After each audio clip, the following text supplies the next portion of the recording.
Guys आज ना दुपारी मला खूप बोर होत होतं आणि खूप भूकही लागली होती. खूप नाही, अशी थोडीशी भूक लागली होती.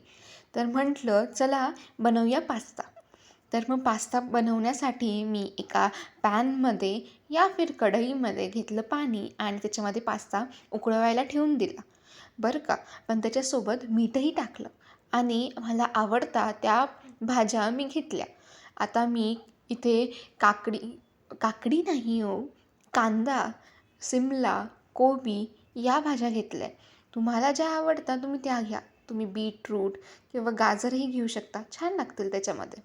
त्याचसोबत मी आता हे भाज्या मस्तपैकी तेलामध्ये परतून घेतल्या, थोड्या शिजवल्या आणि मनासारखे सॉसेस टाकले. मी इथे सोया सॉस, व्हिनेगार आणि टमॅटो केचप टाकलं आणि त्याचसोबत थोडं लाल तिखट टाकलं, तिखटपणा येण्यासाठी. ऑरिगॅनो आणि चिली फ्लेक्स पण टाकू शकता बरं का, थोडं सीझनिंग मस्त वाटेल. आणि त्याचनंतर त्याला मस्त मिक्स करवलं. गाईस खूप बोर होत होतं आणि थोडी भूकही लागली होती.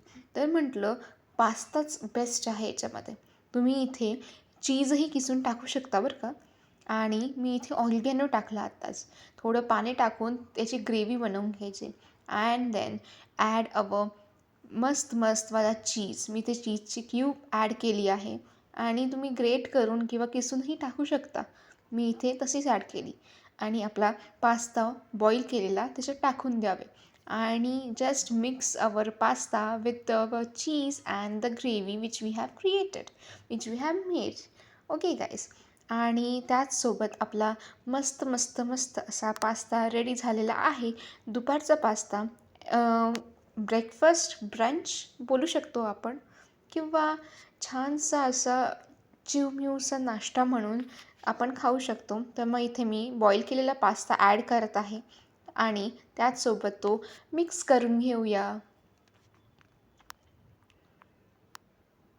इथे मी पास्ता मस्तपैकी मिक्स केलेला आहे आणि त्याचसोबत थोडंसं झाकण ठेवून त्याला थोडे वाफ दडपवते. म्हणजे एक छानशी वाफ आल्यावर तो जो मसाला आहे, ती जी ग्रेव्ही आहे ती छानशी पास्त्याला कोट होईल. And this is the final result. तुम्ही बघूच शकता की किती सुंदर असा टेम्पटिंग पास्ता झालेला आहे. So do like, share, subscribe आणि तुम्ही पण ट्राय करा. थँक्यू.